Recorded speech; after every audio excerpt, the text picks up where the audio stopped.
Now. Okay, so welcome to this latest installment of the Indic Academy's Q&A with eminent authors. And I am Abhinav Agarwal, your host today. And on behalf of Indic Academy, I'm honored to have with us Dr. Koenraad Elst, author of the seminal book, Decolonizing the Hindu Mind. Dr. Elst was born in a Flemish Catholic family in Leuven, Belgium, which I learned recently is home to the Anheuser-Busch. Dr. Elst graduated in philosophy, Chinese studies, and Indo-Iranian studies. He became interested in communal disputes in India during his stay at the Banaras Hindu University. Decolonizing the Hindu Mind is based on his doctoral thesis submitted at Leuven in 1998. He has written several other books since, and the most recent of which is Mahatma Gandhi and His Assassin, that was published very recently in 2015. So, Dr. Elst, welcome to this Q&A with Indic Academy. And I'll get started with my first question, which is, so my very first question is, and which I suspect more than a few of our viewers today would be interested in, is, what is a European born to a Catholic family doing writing about Hindus? And more pertinently, what led you to the rather provocatively titled book, Decolonizing the Hindu Mind? I want to draw your attention in particular to your statement early in the book where you write, and I quote, "But to them," that is Sri Aurobindo, Arun Shourie, and other champions of Hindu revivalism, English is just a language, while for the English-speaking elite, it is a fortress, end quote. So how much of this colonized mindset with English is connected with the colonization that is the topic of your book? Right. Well, for me, it started like this. I was in Banaras for a course in Indian philosophy, and it is then that I discovered the communal situation in India and how misunderstood it is in the West. I mean, before that I had no particular interest in that, but then you see there was the start of the Satanic Verses affair, if you remember, in the autumn of 1988. And then I noticed that many so-called secularists were on the side of Syed Shahabuddin, who proposed to ban the book. Others, of course, were against it, like the communist fortnightly Frontline was in favor of allowing this critique of Islam, because at the time the left was divided on the issue. And so the hard left was critical of religion, and in this case, therefore, critical of Islam. But you see, most of them were not. And so that made me wonder, you see, what is happening here. Then I found out it had, it was related to the Ayodhya question, which I then proceeded to study.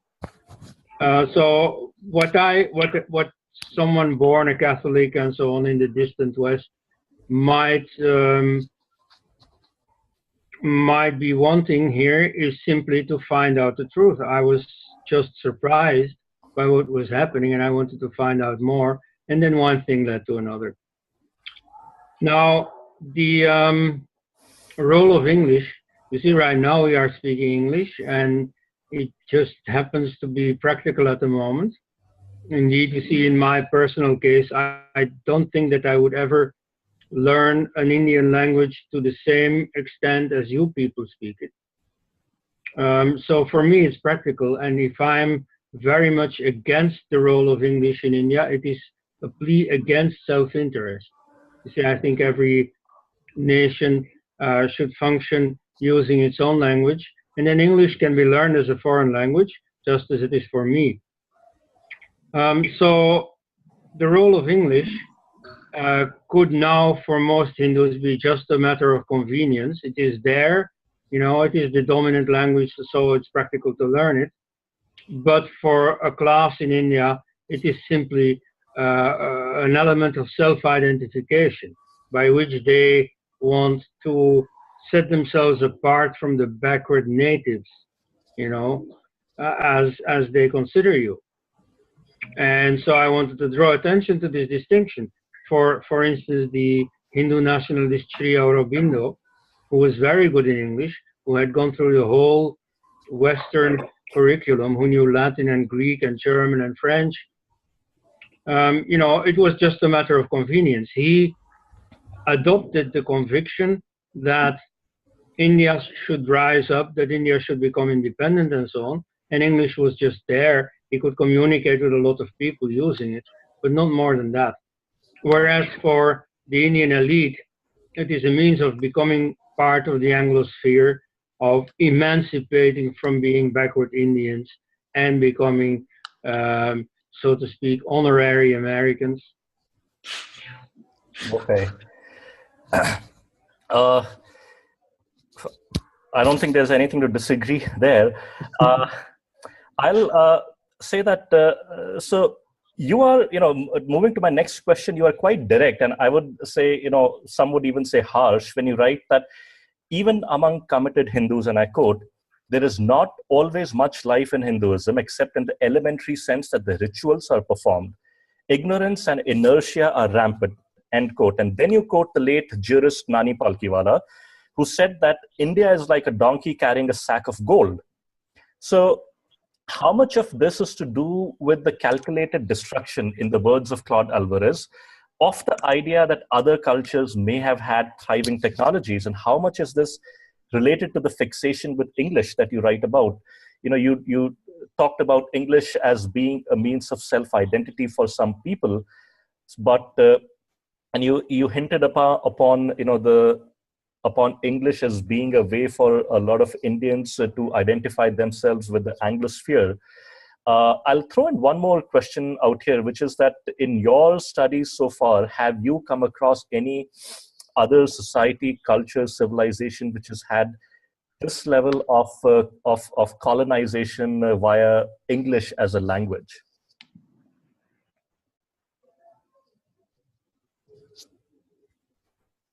Well, I haven't studied the case closely, but of course we all know about Africa. In African countries, education is completely in the colonial language, English, French, Portuguese.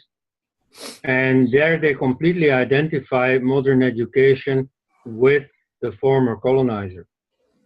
Now, you see in the case of Africa, that is also deplorable, but rather more understandable because they do not have a tradition of literate culture.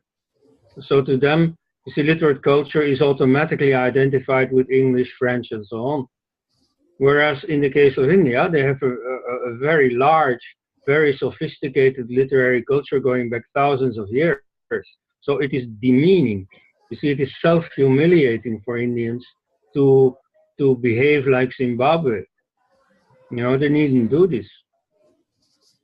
And so, I've had this discussion very often with Indians. And so some say, but some romantic Westerners like yourself, like me, want to keep Indians in this box of Indianness, whereas we want to emancipate ourselves and we use English for that. Well, you see, this English is not necessary at all. The Chinese don't use English. And if now more Chinese are studying English, it is only as a foreign language. It is after having had their education in Chinese. And the same for Russians, Germans, Japanese, and so on. So among nations with a history of civilization, of literacy, India stands out. So this is really not necessary at all. Okay. Now, moving on to the period of India that you write about in your book, you say that early on in your book that the period that interests you is 1988 to 1998, and you write Hindu revivalism's breakthrough to political prominence was this period, and which was a decade that witnessed, you write, a revolutionary breakthrough in the realm of ideas, mostly thanks to the efforts of Ram Swarup, Sitaram Goyal, and Arun Shourie. Later, you also mention Shwapan Das Gupta and Girilal Jain as examples of journalists who changed camp when it was difficult and required courage to do so. As the BJP gained political strength, you write that, and I quote, more and more fair weather friends started joining the Hindu camp, not just in politics, but also in the media. And you mentioned the late Varsha Bhosle as one of the young Hindu voices, and several others as amateur historians that joined this, gained prominence during this phase.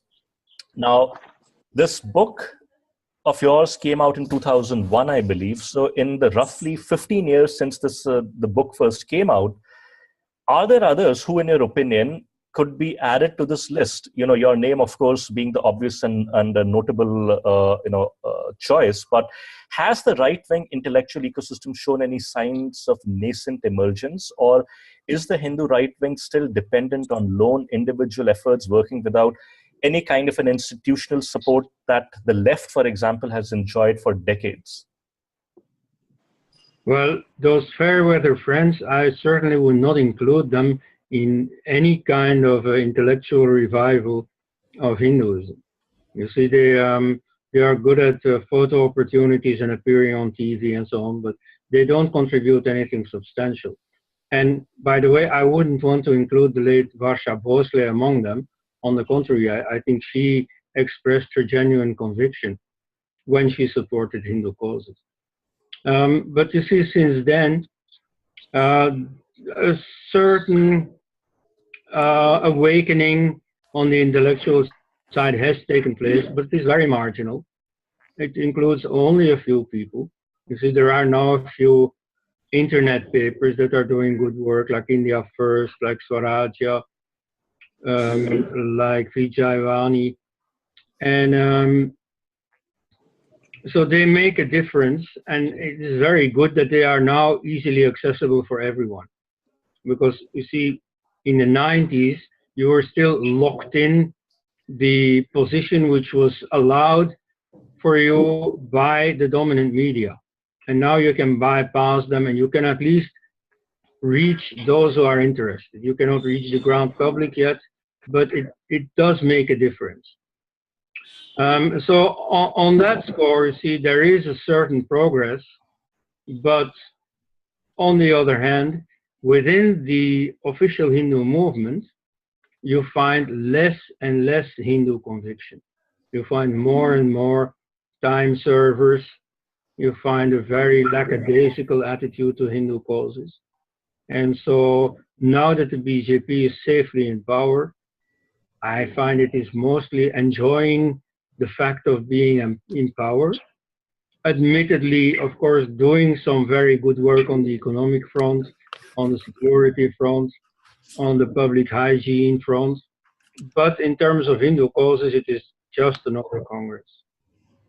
And so, any intellectual Hindu awakening that may be taking place on the sides is certainly not in evidence within the BJP. On the contrary, the period that I studied, there was far more Hindu fervor within the BJP than there is today. So this brings me to a somewhat touchy subject, and I'm going to persist with this thread for a few questions here, which is the Sangh Parivar, right, as it is often called. And in your book, you're puzzled by the fact, and I quote, "Nobody has cared to notice the existence of a strong sense of dissatisfaction with the Sangh Parivar among supporters of Hindu revivalism." You answer this question somewhat on the very next page when you write that the RSS has always taken a step forward only to take 2 steps backwards. And you make this sentence, and you write this in the context of its flip-flops on Ayodhya, Kashmir, Article 370, Bangladeshi infiltration, the Common Civil Code, on Sanskrit, Vande Mataram, and the list is virtually endless. So what do you ascribe such an abject failure, if I may use that phrase, of the Sangh to influence Indian state policy? You note, and I quote, "From 1952 to 1977, the BJP cannot boast of a single policy decision which the Indian state has made under its influence." Is there really not a single policy decision that one could ascribe even marginally to the efforts or to the influence of the Bharatiya Jansangh or later the BJP? Well, if there was one, then I would have heard it in the many discussions with Sangh people I've had so far. You see, in Sangh propaganda, they boast of the campaigns which they have led, like the campaign against cow slaughter in the late 1960s. Well, yes, you see, it is true that they can get big crowds moving, demonstrating, marching, but the results are missing. And even if you are in the opposition, you may still be able to influence public discourse. I mean, a number of the causes of the Hindu parties are not specifically Hindu. And, it is quite possible to make others see the reasonableness. Like, for example, the discrimination against Hindus ordained by the constitution itself in education, in temple management. First of all, you could get other parties to positively support it, like Congress for much of its history has not been very anti-Hindu, has also cared to garner the Hindu votes. So once in a while they would be willing to support the Hindu cause. That has not been sufficiently tried. Okay. And then in certain political contexts, where people need to cobble majorities, you may sometimes be in a position, to bargain and to get your demands across. Now, none of that I see as having happened. And today, when the BJP has a full majority on its own, it could implement such things, and it just fails to do so. And I think some of it can be traced, and I'll talk about this I'll refer to this in my next question. And in your book, you referred to a Doordarshan debate, I don't know whether it was in the early 90s, where the VHP leader Giriraj Kishore, and you write, hopelessly on the defensive, hastened to disclaim Drona, with the typical readiness to lop off from Hindu tradition any and every part to which the opinion establishment objects. This tendency to try and live up to standards set by one's declared enemies has been common Hindu practice in the modern age. And you continue writing that Hindu activists have an inferiority complex and value nothing so much as being accepted by respected people. Thought or opinion is not what the Sangh values, but status. And status, you write, in the Nehruvian dispensation would imply contempt of Hindutva. So in a way, if I read you correctly, you also seem to be implying that the chance to decolonize the Hindu mind presented itself perhaps as far back as during Pandit Nehru's rule, but which was lost because of the last viceroy, as Panditji described himself, mindset. Has nothing changed since? And many, including I, would well want to ask, especially in the last year and a half. No. Okay. On the contrary, you see, in the 50s, you had a small but very committed Hindu party, which, in its party manifesto articulated many specific Hindu demands.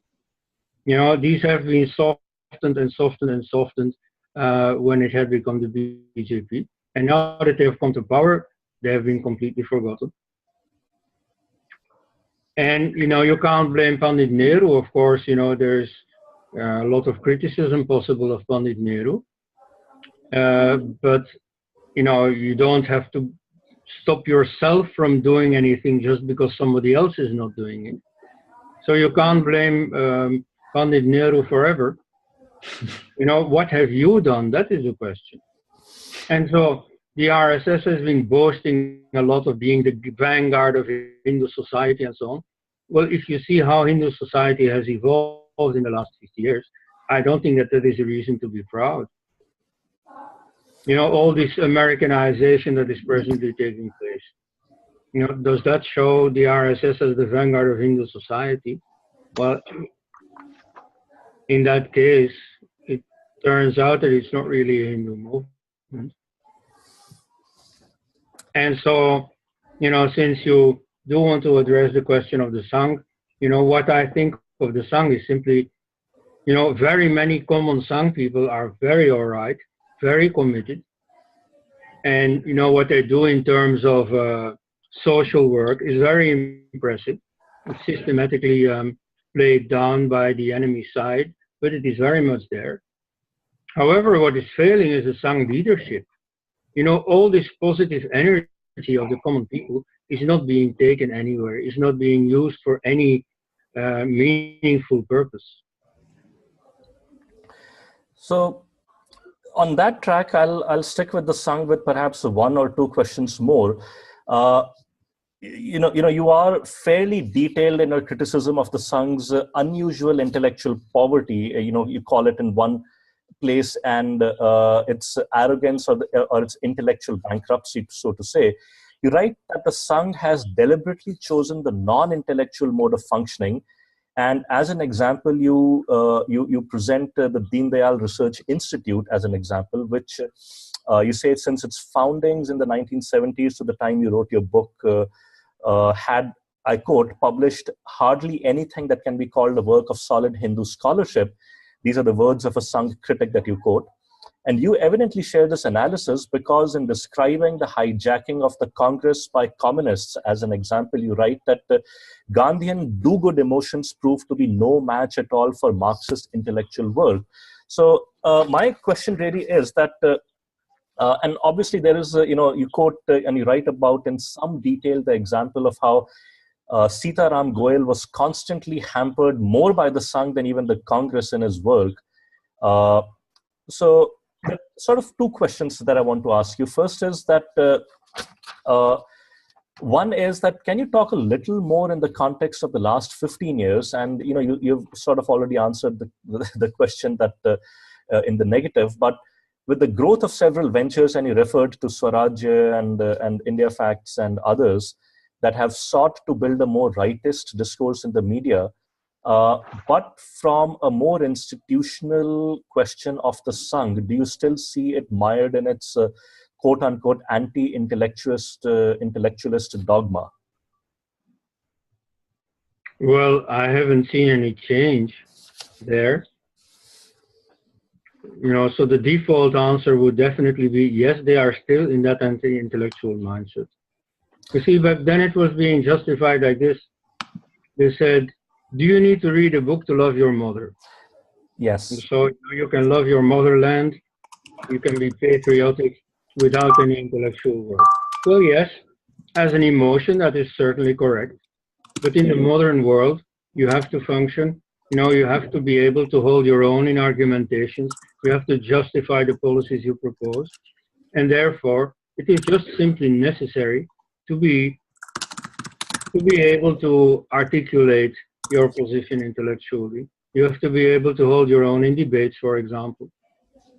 And there, the Hindu side is still today a big failure. Okay, I have one follow-on question to this. Can you describe a little bit in what you mean that Gandhian do-good emotions proved to be no match at all for Marxist intellectual work, and what was the the impact that had on the Congress as a party? Because you do write that the Hindu Mahasabha was actually formed by the Congress, was supported in its founding by the Congress party itself, but that was then. Can you describe a little bit what you mean by this, Gandhian do-good emotions on the one hand, pitted versus Marxist intellectual work? What do you mean by that? Well, Marxists worked on people's minds. And yes, you see, that reaches less people, fewer people. But those are the people who make a difference. You see, the image of India in its own eyes, and certainly in the eyes of the world, has been made by this Marxist minority. And that there is a big Hindu majority with all the right emotions has made no difference. You say that they knew how to work on the things that mattered. You see, where the power lay. Whereas you see the Hindu side only, got emotional and worked up, but it made no difference. And so that is still their attitude, to the extent that they are committed to Hindu causes at all. Because many of the people now in power don't care about Hinduism. You see, they have used what they call Hindutva for garnering votes, for getting their own workers fired up to win the elections. And then once the elections were won, they said, oh yeah, but that had nothing to do with Hinduism. That had to do with development. And so don't bother us with this Hindu obsession. We don't want it. Or at best, we will address it someday in the future when there is full employment in India, when there is technological development and so on. Then maybe one day we might concern ourselves with Hinduism. Well, you see, that is just not the attitude you can expect of a Hindu party. And you have all the disadvantages of being a pro-Hindu party, in the sense that all the anti-Hindu forces still keep on describing the BJP as Hindu fanatic.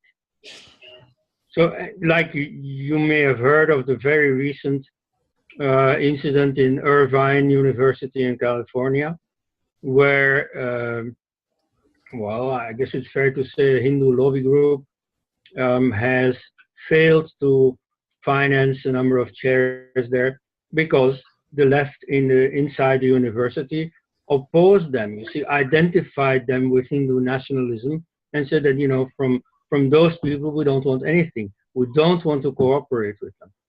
And so, you see, Hindus could be generous and everything, all they wanted. You know, it didn't help because their negative image had been prepared by those people working on people's minds and not on emotions. So you see, in hard terms, in academic terms, India and Hinduism have a very negative image. They work on maintaining that. They make sure that nobody with the so-called wrong opinions gets a place inside the universities, inside the media. And so all your nice emotions are powerless against that. In this case, since you asked me about the recent period, well, one thing they should now be doing is to pack all the institutions with their own people. That's what political parties do when they come to power. Unfortunately, I know from very good sources that some people, of course, see this need, but complain that they haven't got enough people, that they haven't got the right people to man these institutions. And that is true, and that is precisely because all these years they have completely neglected that side of their job.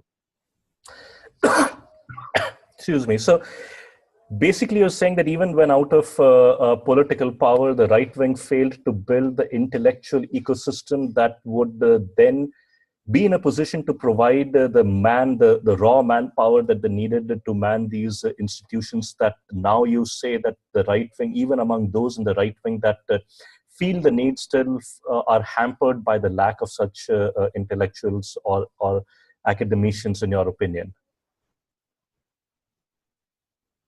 You know, scholarship doesn't fall from the air. It has to be groomed. It has to be developed. You know, you can't go to the marketplace and buy scholars, as the RSS seems to think. You see, in the Ayodhya case, for example, they were very lucky that they found a few people willing to defend their position on Ayodhya. And Ayodhya was a very easy thing to defend because there, ultimately, the truth was crystal clear. Of course, there had been a temple at the site, and it has been duly dug up in archaeological excavations. So in this case, it was fairly easy to defend. And fortunately, they found a few people capable of doing so. You know, but on the whole, they have been very absent on that front. And right now, when they are in a position to promote, to some extent, their own view of history and of the current situation in the world, they simply don't have the right people. So this leads. And if they do, well, they don't value them. Yes, I think that seems to be an undeniable, reality. Which, since we are on the topic of intellectual ecosystem and history, I wanted to quote the late Girilal Jain, who you mention in your book as having said, and I quote, this is Girilal Jain's words, "I have often said, half in jest, half in seriousness, that Muhammad Ali Jinnah was the greatest benefactor of Hindus in modern times." Now, this goes against the dogma that, say, the Sangh Parivar has held, that partition was the greatest tragedy to befall the subcontinent. And I would request you to elaborate why you think that non-partition would not have been all that pleasant for Hindus, and why believing partition to be a tragedy is it a sign of perhaps continuing colonization, that a lot of, even on the right wing, believe that partition was an unmitigated disaster, a tragedy? Yes, we have talked very little about colonization yet. And here we won't either, because this is not an issue that concerns colonization. You see, the partition or non-partition of India has very little to do with the British, with British rule. You know, this is a conflict you have between Hindus and Muslims, and it has been there since before the British came, and it is still there with you now that the British have gone. It is not true, as 99% of Indians believe, that it is the British who foisted partition on you. You see, the British didn't care. And in fact, to the extent that they cared, they were against partition. Two of the viceroys, and not the last one, not Mountbatten, but Wavell and Linlithgow, have told Jinnah to his face, you see, we are proud of the empire we created. We want to keep it in one piece, even if it becomes independent. You see, that was the British position, and it's a very logical position. But then you see, they saw that, you know, Jinnah was becoming too powerful. The Muslims were too serious about their demand, and so they thought, well, it will be the lesser evil than to arrange for a partition. But it is especially the Muslims who wanted partition and who forced partition on India. Now, there were two camps within the Muslim society, which is those who wanted all of India, like Maulana Azad, and those who were sufficiently impregnated with the democratic, modern Western notions to understand that as a minority, they would have to be satisfied with a part of India and become the majority there in that part. And so it's the latter camp that won. Now, suppose the former camp had won. Then you would have a united India with 1/3 about of the population being Muslim and determined to become the majority. So, as the late Sitaram Goel said, in that case, the Muslims would just not have allowed Hindu society. You know, many of the symbols, for example, of India that are now Hindu or drawn from would have been deemed anti-Muslim, would have been deemed idolatrous. And you see, those are only the symbolic parts. I mean, you know, the Islamic community would very much have forced itself in all kinds of ways upon Hindu society and made it much more difficult for Hindu society to function. If now, you know, for instance, the tourist office can present India in the world practically as a Hindu heritage, showing off Hindu architecture and so on, it is only because, to a very large extent, you have freed yourself of the Islamic element by allowing it to become Pakistan. So, in a sense, it is a good thing for the Hindus that right now they have to do without a quarter of their territory, but without a very large part of the Muslim community. So, one question that I had was that is believing that partition was a disaster is in what ways, if at all, does it indicate colonization? I mean, where is this? What is influencing this line of thinking on the part of a substantial part of the right wing? Well, it has to do with the choice of what you call the right wing for nationalism. You see, the nationalist paradigm was adopted by the Hindus in the early 20th century, when in Europe it still reigned supreme.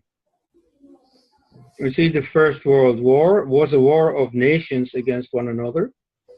In a way, it proved the insanity of the nationalist paradigm, but in a way, it was also the pinnacle of nationalism.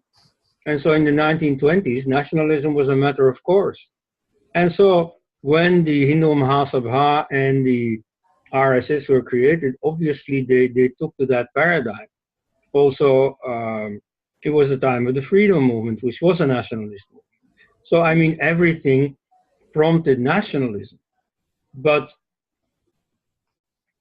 the world has changed. You see, nationalism is much less important now. First of all, after the Second World War, nationalism gained a bit of a dubious reputation because of its championing by the Nazis, for example. And then the world has changed. You see, there's globalization. The Hindu community has globalized, which is much less identified with the country India than it used to be.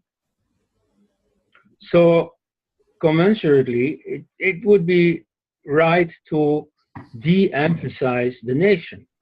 Now, partition is bad from a national viewpoint. You know, it means splitting your national territory. Yes, okay, it's not perfect. It would be better if it was not the case, but nevertheless, something is more important than your national territory. You see, for Hindu civilization, if temporarily this sacrifice has to be made, well, then it should be made. And so, you know, now that the rest of the world has outgrown the nationalist paradigm, I think it is time for Hindus also to do so. And to see things from a different angle and not to wail anymore about the partition. You see, that happened. And in the long run, it should be undone, but it will only be undone if something totally different is being realized, namely the freeing of the Pakistani population from Islam. Because that is their reason, that was historically their reason to not want to be part of India. And so if they outgrow Islam, then anything becomes possible again. But for that, it is necessary to address the ideological question of Hinduism and Islam, and not the territorial national question of India versus Pakistan. So, in a way, one of the ways in which to change or affect this discourse is again to do with the mainstream history writing. And it is today an undeniable fact that mainstream history writing in India has been in the complete control of Marxists like Bipin Chandra, Irfan Habib, D.D. Kusambi, who, for example, I think you write in your book, who believed that there was nothing worth learning in Hinduism except for its, for all the defeats that it faced at the hands of Islamic invaders and others. And these are the Marxist historians who, even after being exposed and discredited by, most famously by Arun Shoury's book, Eminent Historians, continue to enjoy taxpayer-funded patronage, the present government included, I'll say. So rather than ask you a prescriptive question, my question is basically this. What is the framework within which these Marxist historians operate? And you hinted a little bit on that when you talked about how the communists ended up controlling the thought leadership of the Congress, and nationalism as a guiding force for a lot of the ideology behind the Hindu Mahasabha and so on. But what is the framework within which these Marxist historians operate that force fits ideology into every single interpretation of historical events, even often enough at the cost of the truth and veracity? It's more of what guides or what drives from an ideological perspective this Marxist history writing that we have witnessed. Yes, I would say it is not so much Marx himself. You see, Karl Marx on many points would have agreed with the Hindu nationalists, and certainly on anti-colonialism. You see, even though of course he was very much a European and could hardly conceive of civilization except as European civilization, nevertheless, in principle, he was in favor of decolonization. He was against exploitation, namely against the exploitation of India by the British. So, you see, the Marxists in India are not entirely true to Marx. What they may have been faithful to in Marx is his famous saying about religion, that it is the opium of the masses. So, on the whole, they are anti-religious. But then again, only the real pure hard Marxists are really anti-religious, because most people who pass as Marxists in India are only against Hinduism. They are not against religion. I mean, certainly they are collaborating with Christianity and Islam, and they don't bother about criticizing these religions. They only criticize Hinduism. And so there you get let's say, a second generation Marxism, which also exists in the West, cultural Marxism, which has on its agenda mostly opposing the majority and defending all kinds of minorities. And so in the case of India, it means opposing Hinduism and defending all kinds of minorities. Also intra-Hindu minorities, saying that they are not Hindu, or at any rate giving as much trouble as possible to Hindu society by supporting these minorities, caste-based or otherwise. And so that is mainly the framework of Indian Marxists. It is this opposing the majority, trying to break the society down in these constituent minorities.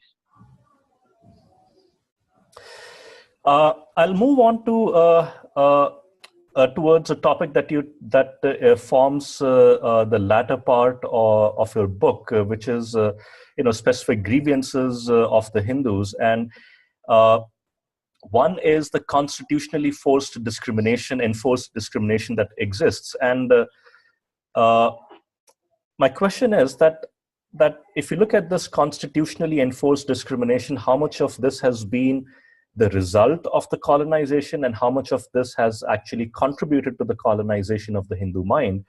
And I'll take an example. When you write about the overturning of the 1990 Kerala High Court verdict by the communists of the state at the time, you quote the Supreme Court verdict in the Adi Vishveshwar of the Kashi Vishwanath temple versus the state of Uttar Pradesh, where the gist of the Supreme Court verdict was, and I quote, "The Hindus are not a denomination, section, or sect under the Constitution. They cannot, under Article 26, claim the fundamental right to maintain institutions for religious or charitable purposes." I have certainly not. Do you see any recognition, debate, realization, acceptance, anything among the opinion makers then or even today, and the intellectuals on the right about this discrimination and the need to end it? Do you even see it as a political viable issue to take up in today's environment where, for example, the imagined bogey of intolerance has been shown to be a hugely effective and successful strategy against the government of the day? Well, those intolerance mongers have, of course, had a handle for their activities in the seeming intolerance of moves by the government or supported by the government on purely symbolic and totally unimportant issues like book banning or like banning cow slaughter. Now, as a non-Hindu, I have no emotional stake in the issue of cow slaughter. And, if Hindus want cows to be protected, then the Indian state should do that. I'm a Democrat. But, it's not something that I leave my sleep for. By contrast, the issue of legal and constitutional discrimination against Hindus, I think that is the key issue. And you see, again, it's not something that gets emotions going, that gets crowds marching, but it is a very fundamental. You see, last year I was in this conference near Bangalore about education, and you see, one after another representative of some school or some school network came to explain, you see, how they wanted to instill Hindu values in their pupils and how they had to circumvent this issue, or how they had to do it under some cover, because teaching religion, or at least teaching Hinduism, is not allowed. You're not supposed to do that in schools unless at least you want to lose your subsidies or so. And then one after another was explaining how they had invented some kind of ruse, some kind of strategy to get around this, to dress Hindu values up as something secular. Now, this is ridiculous, you see. No Christian or Muslim educator is going to talk like that. And if Hindus have any self-worth, any self-respect, they should undo this at once. This is the first thing that the government should have done. And it's not difficult to do. First of all, it's not even sure that you have to change the constitution. Because if you look at the Article 30, which says that minorities cannot be discriminated against in matters of setting up educational institutes. It doesn't say explicitly that Hindus are being denied this right. So it's a matter of interpretation, and I think if the Constituent Assembly had been aware that it was denying this right to Hindus, it would not have voted for this article. So, the first thing to do was simply to approach the Supreme Court for an authoritative interpretation of this article. And maybe the discrimination against Hindus, could have been done away with without any change at all in the Constitution, without any mass movement, without any ado. Or alternatively, maybe it would have been necessary to change the Constitution, but even then, this is not an issue that goes against the interests of the minorities as such. You see, it goes against the interests of those strategists who want to bring down Hindu society, yes, but it does not go against the interests of the Muslims or the Christians. They are not being denied any right. It's only Hindus who are being given a right.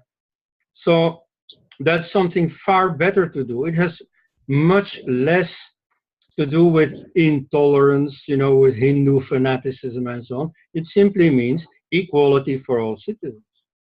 And I mean, who could be against that? Even a BJP government that doesn't have a real majority, like the coalition government under Vajpayee, could still bring that to parliament because easily it could convince other parties to support it. Because it's not specifically a Hindu issue. It's simply an issue of equality. And so that, I think, is the most important issue.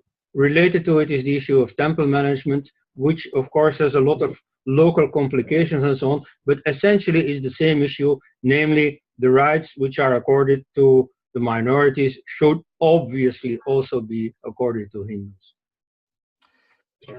So on this topic, I'll have one more question, which is that you quote S. Gurumurthy when talking about Article 30 of the Constitution as evidence of the political discrimination against Hindus in India.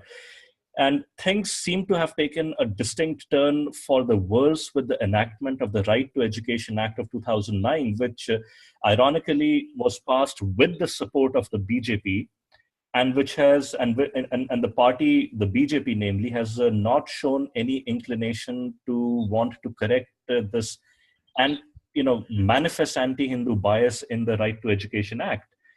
I want to ask you, since obviously this act was passed in 2009, much after your book came out, what is your view of this act how do you place this in the context of your book, Decolonizing the Hindu Mind?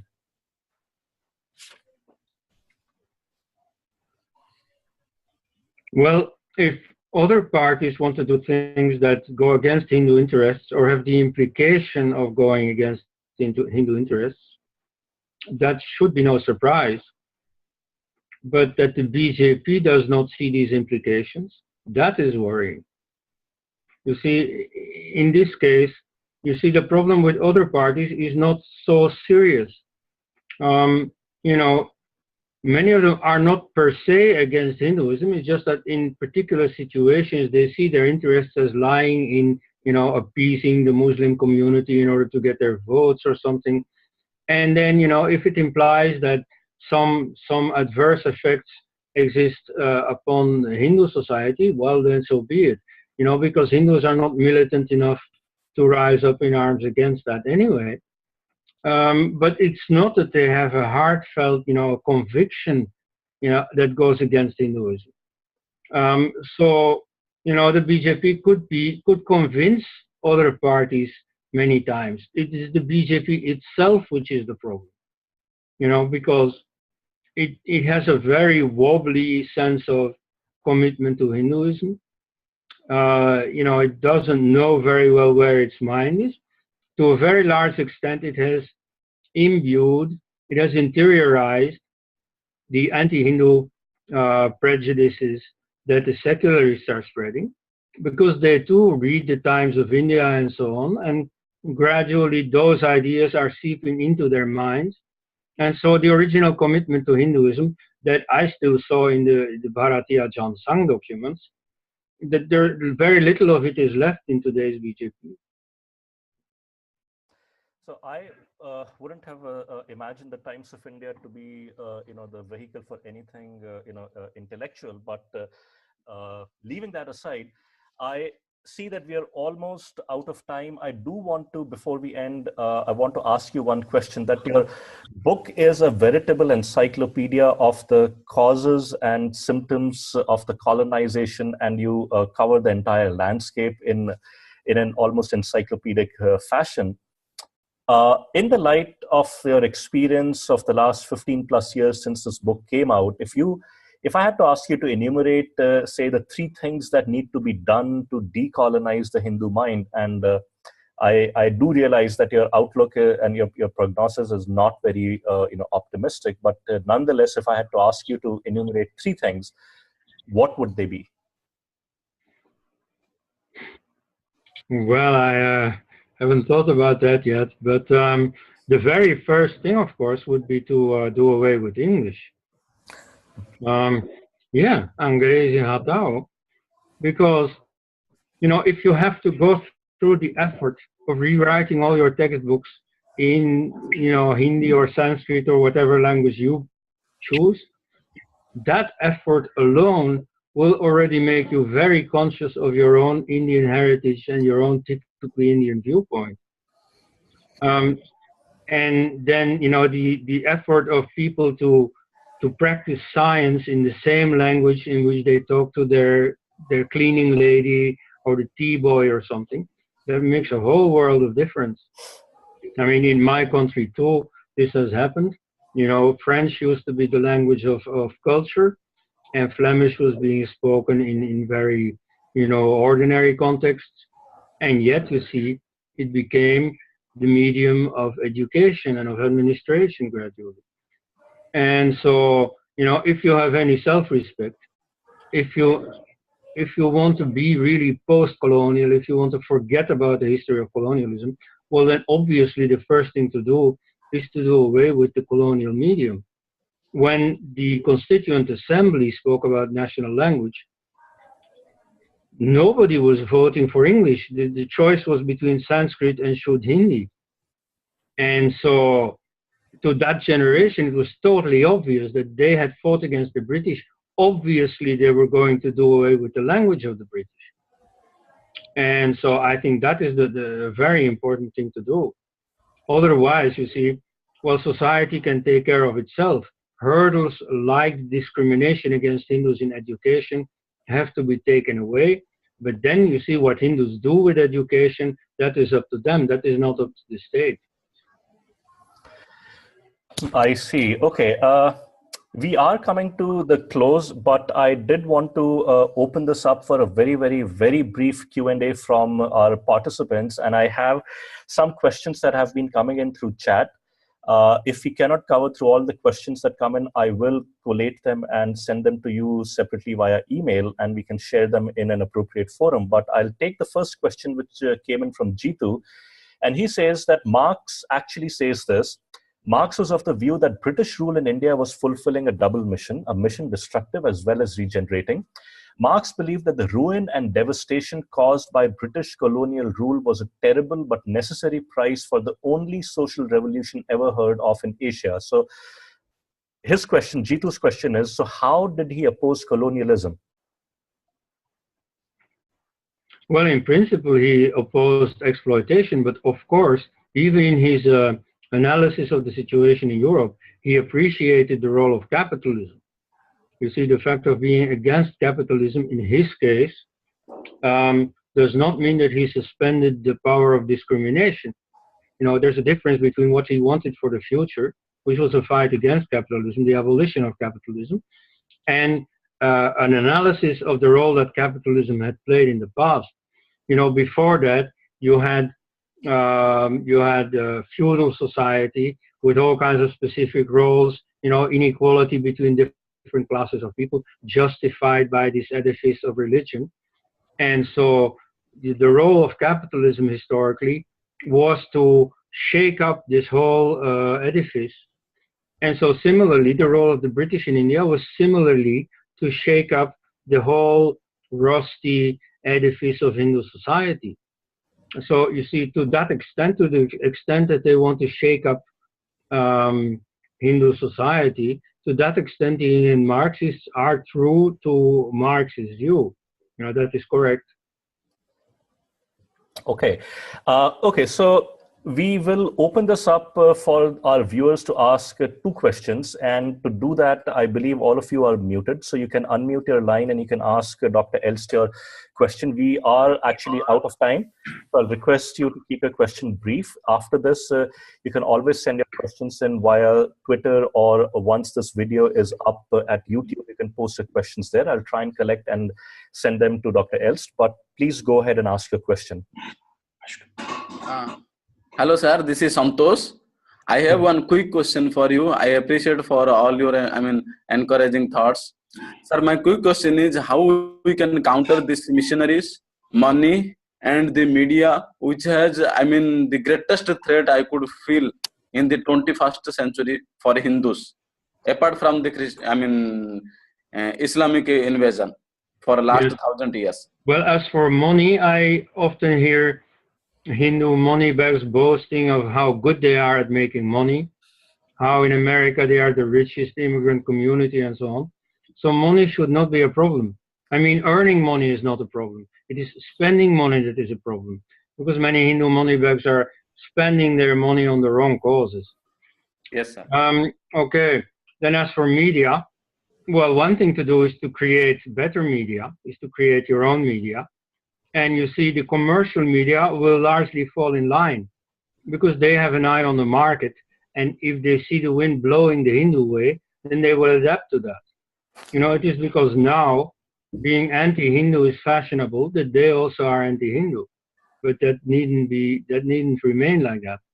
As for missionaries, well, there are two things to do. You see, maybe short-term measures on the ground are necessary, like denying missionaries visa and things like that are happening in India. Well, I don't want to comment on that. It's not my field of operation. The other thing to do is long-term, and it's fundamental. It is to teach what is wrong with Christianity. You see, Christianity is ultimately a wrong belief system. You see, they essentially believe something that didn't happen. You see, they believe in the resurrection of Christ, and that is not necessary. You can have religion without that, or you can have atheism without that. Either way, that is up to Indians, what they themselves want to do, but they don't need Christianity. And if missionaries do social work, that is, of course, in order better to create the circumstances in which people can convert. But, they can do all the social work they want, but they need not spread these silly superstitions, So therefore, it is necessary to create awareness about what exactly is wrong with Christianity. And you need not trouble your Christian neighbors with telling them, hey, I know something about Jesus and I'll tell you, he was not the Son of God. Well, yeah, but I don't know if that's going to make a big difference. The most important thing right now is not to convince Christians or Muslims, but it's to convince Hindus. It is Hindus who have all these silly Gandhian conceptions that all religions are saying the same thing and all religions are equally true and so on. Of that silly notion, you really have to disabuse yourself. Yes. And then maybe, you see, once you know the truth, you can see, depending on the situation, on what line precisely to take vis-a-vis Muslims or Christians. And, that will then automatically explain itself. But the first thing to do is to be clear in your own mind. Okay, we'll take... Thank you, sir. We are very much grateful for your kind words. And you are truly, the Hindu scholars, you are talking our voice rather than our, cynical and Hindus. Thank you so much. Thank you. Thank you, Santosh. We'll take one more question. If anyone has, if they can ask them, you can unmute your mic and ask that question.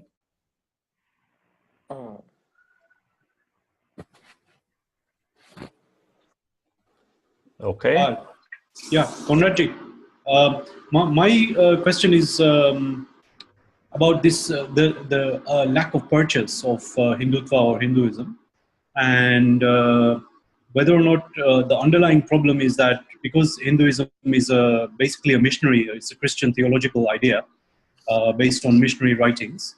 That's if you like a reason why intuitively it cannot constitute the basis for a mass movement, which is indigenous at the same time in India. So, I mean, is that one of the possibilities why there is a kind of lack of traction at an intuitive level among Indians to follow this? Well, you see, Hindus have a sense of community at different levels. You know, they have their extended family. They have historically their caste to which they belong. They have their region, their sampradaya, you know, their sect. And so Hinduism is an umbrella identity that, you know, identifies or that unites all pagan movements, pagan convictions, pagan practices in India.